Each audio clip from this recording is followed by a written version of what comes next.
کوئی ایسا منہ پہ لیپی بتا دیں, کوئی ماسک بتا دیں, کوئی رات کو لگائیں صبح اٹھیں تو ہماری ایجنگ جو ہے وہ کہ انڈے سے واقعی ایجنگ رک جاتی ہے, انڈے کا زردی لگانے سے یا وائٹ لگانے سے. انڈے کا وائٹ آپ لے لیجئے, اس میں جو ہے وہ تھوڑا سا دودھ اور یہ بادام کا جو تیل ہوتا ہے, دودھ ڈبے والا یا پھر کچا دودھ؟ نہیں, کچا دودھ, نارمل جو دودھ ہوتا ہے, وہ 2 چمچے وہ ڈال دیجئے ایک انڈے کی سفیدی کے ساتھ, اور اس میں تھوڑا سا جو ہے وہ کھیرا بلینڈ کر کے وہ اس میں مکس کر لیجیے, چھلکا اتار کے, ایک چٹکی چھلکا اتار کے, ایک چٹکی جو ہے اس میں آپ ہلدی ایڈ کر دیجیے, جو کھانے کی ہلدی ہوتی ہے, اور اس کا پیسٹ بنائیے.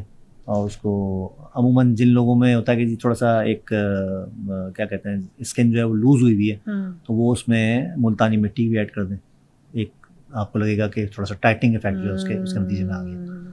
تو یہ ایک اچھا وہ ہے. سر کب کر سکتے ہیں, ہفتے میں 1 بار یا 2 بار؟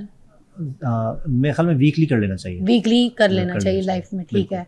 اور دوسری بات یہ ہے کہ بہت زیادہ یہ جو کیمیکل والے سوپس ہیں اس کا استعمال جو ہے یہ چہرے کے اوپر اسپیشلی بہت نازک اسکن ہے وہ نہیں کرنا چاہیے. تو سر منہ کس سے دھوئیں پھر؟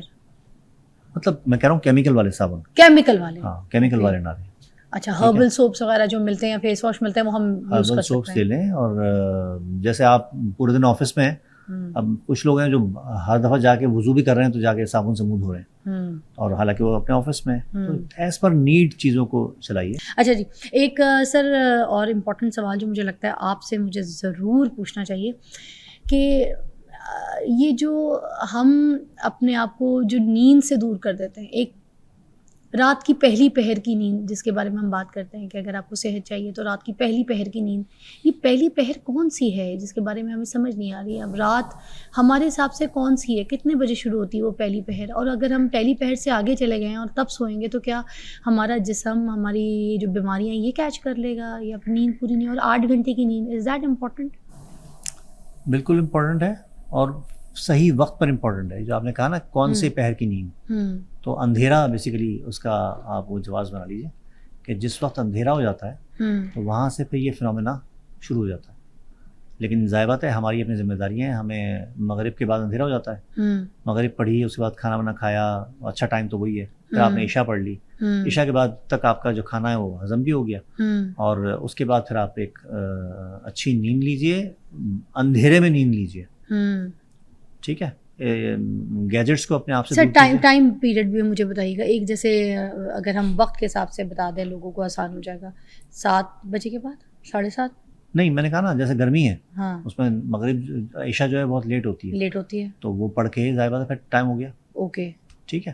سردی ہے ارلی ہو جاتی ہے, جلدی پڑھ کے ٹائم ہو گیا. اوکے, تو آپ کو, اور یہ اللہ تعالیٰ کا نظام ہے کہ آپ کو سردیوں میں ایک اچھا ٹائم مل رہا ہے لمبا سونے کے لیے, ٹھیک ہے. اور گرمی ٹائم وہی 8 گھنٹے کا ہے, سب کے لیے ضروری نہیں ہے. اگر آپ ساؤنڈ سلیپ لیتے ہیں, ینگسٹرز ہیں وہ تو اوکے. اچھا, جو اور تھوڑا سا ایج ہو جاتی ہے 50 کے بعد جو ہے وہ 6 گھنٹے بھی اگر آپ ساؤنڈ سلیپ لے رہے ہیں بہت ہے, ٹھیک ہے. قیلولہ بہت امپورٹنٹ چیز ہے, پاور نیپ کی شکل میں آج ہمارے یہاں دنیا میں رائج ہے, ہم دور بھاگ گئے اس سے, ٹھیک ہے. تو قیلولہ بہت ضروری ہے, اس سے آپ کی جو کھوئی ہوئی قوتیں ہیں وہ بحال ہو جاتی ہیں. آپ سنتے ہیں مختلف سدو جو ہیں وہ پاور نیپ لے رہے ہیں اور ساری چیزیں ہو رہی ہیں. ہم نے ان کو چھوڑ دیا. یہ رسول اللہ صلی اللہ علیہ وسلم کا پیٹرن ہے, اور یہ کبھی بھی کسی حکمت سے خالی ان کی بتائی ہوئی چیز ہو ہی نہیں سکتی. تو اس کو ہمیں اپنانا چاہیے. تھوڑا سا ٹائم لیجیے, کہیں سائڈ میں 10-15 منٹ کوئی بھی جگہ ہو آپ کے آفس میں, کوئی ایسی جگہ جہاں آپ قیلولہ کر لیں کھانے کے بعد. سر یہ جو لیوینڈر آئل وغیرہ ہوتا ہے, کیا یہ کارآمد ہوتا ہے نیند کے لیے؟ اگر جیسے کسی کو نیند نہیں آ رہی ہے, اپنے تکیے پہ لیوینڈر آئل تھوڑا سا چھڑک دے یا اس کو سونگھ لے تھوڑی دیر, تو is that work really? Student ہے میری ایک, وہ اس پہ ورک کر رہی ہے, اس نے ایک پیلو ڈیولپ کیا ہے لیونڈر فلاورز کا, اس کو ہمارے یہاں کہتے ہیں استخدوس, ٹھیک ہے.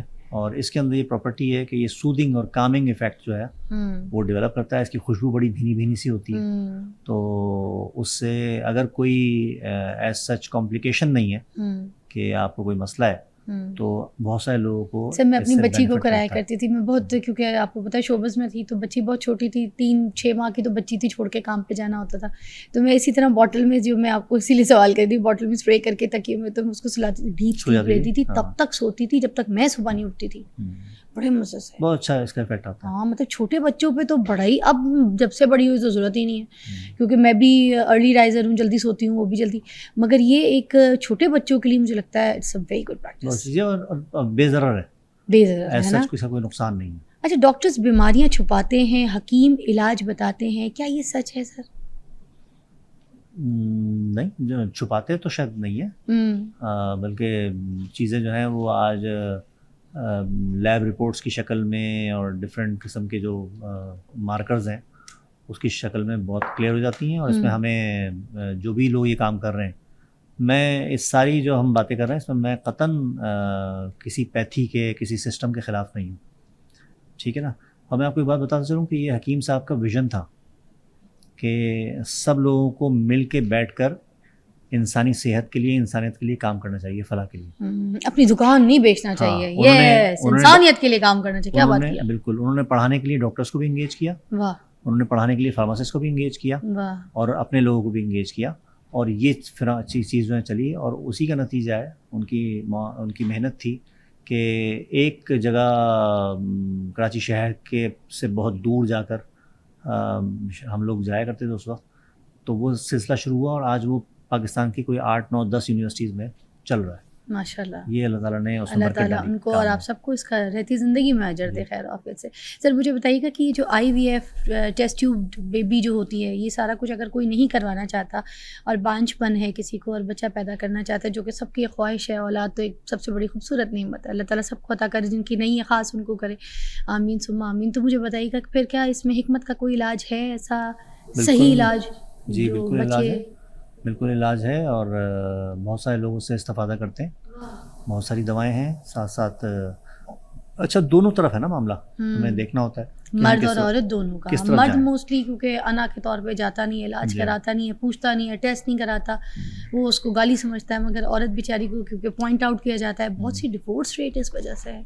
اور مرد کبھی کبھی اپنی غیرت اور اپنی عزت کو رکھنے کے لیے تو اس کو پتہ بھی ہوگا کہ شاید میں بھی مجھ میں کوئی پرابلم ہے یا کچھ ہے, مگر عورت کو طلاق دے دے گا جان بوجھ کے, تاکہ اس کے معاشرے میں, اس کے خاندان میں عزت رہ جائے, اور بڑی طلاقیں ہوتی ہیں. اور دیکھیں یہ چیزیں بڑھتی جا رہی ہیں یہ ہمارے معاشرے میں. میں یہ جو فنامنا غیرت کا اس کی بات نہیں کر رہا, میں انفرٹیلیٹی کی بات کر رہا ہوں کہ ہماری غذا میں موجود کیمیکلز, ہمارا لائف سٹائل, یہ اس انفرٹیلیٹی ریشو کو دن بدن بڑھائے چلا جا رہا ہے. خواتین میں اس لیے پتہ چل جاتا ہے کہ وہ ایک مخصوص عمر کے بعد جو ہے ہر مہینے ایک سائیکل سے گزرتی ہیں, اس کی ڈسٹربنس کے نتیجے میں ان کے ٹیسٹ ہوتے ہیں, اور ان کو یہ بات پتہ چل جاتی ہے کہ ان کے اندر کیا خرابی پیدا ہوئی ہے. لیکن جو میل وہ ہے پیشنٹ, اس کے ساتھ یا انڈیویجول, وہ جو ہے وہ جاتا اس وقت جب اس کی شادی ہو جاتی ہے, ٹھیک ہے, وہ وہاں اس وقت کراتا ہے, تو دونوں لوگ متاثر ہو رہے ہیں. تو اپنی بار بار پھر اسی ریپیٹیشن کہ ہم بچپن سے جو ہے اپنی خوراک کے اوپر فوکس کریں, اپنے کھانے پینے کے معاملے ہم دیہاتی بن جائیں.